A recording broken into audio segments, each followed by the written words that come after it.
के दामाद ना दामाद आइल रे हमारा जबा दामाद आइल देसी मुर्गी लाइल आइल रे ए आवा हो समधिन तो हर दामाद आइल रे देसी मुर्गी लियाइल तो हर माद आइल रे काला बिलैया लेके तो हर माद आइल रे फौरन घूम के 2-3 बेरे आइल बाकिर बुद्धि में बहियो बच्चा जैसन लागा नाड़ा बिना पंडवा चढ़ावत आइलो गदहा जैसन गोरा दामाद हमार आइल बुद्धि के बैलवा तो मोरी सहकाल देसी मुर्गी लियाइल तो हर माद आइल रे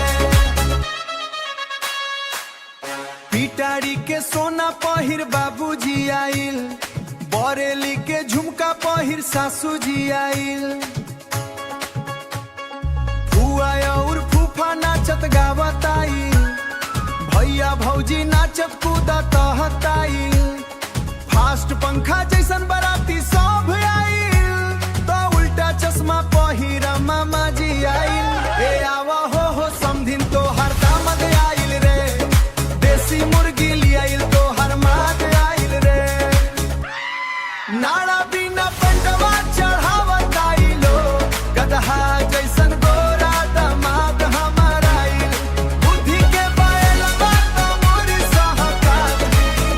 देसी मुर्गी लियाइल तो हर माद आइल रे साड़ी तनत सारा माइल बहनी आइल झूमत झामत दादी जी आइल जरदा के पान खा के काका जी आइल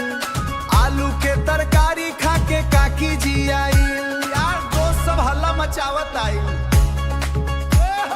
तीसी रिच के पेट लेके मामा आइल नाक में नौसी सोनी तान धमाल मचाइल मामा मौसी के भांजा कमाल देखाइल फेंकू बात बनाओ तनवरवा आइल बहिन के निके गुलाम बहनोई संग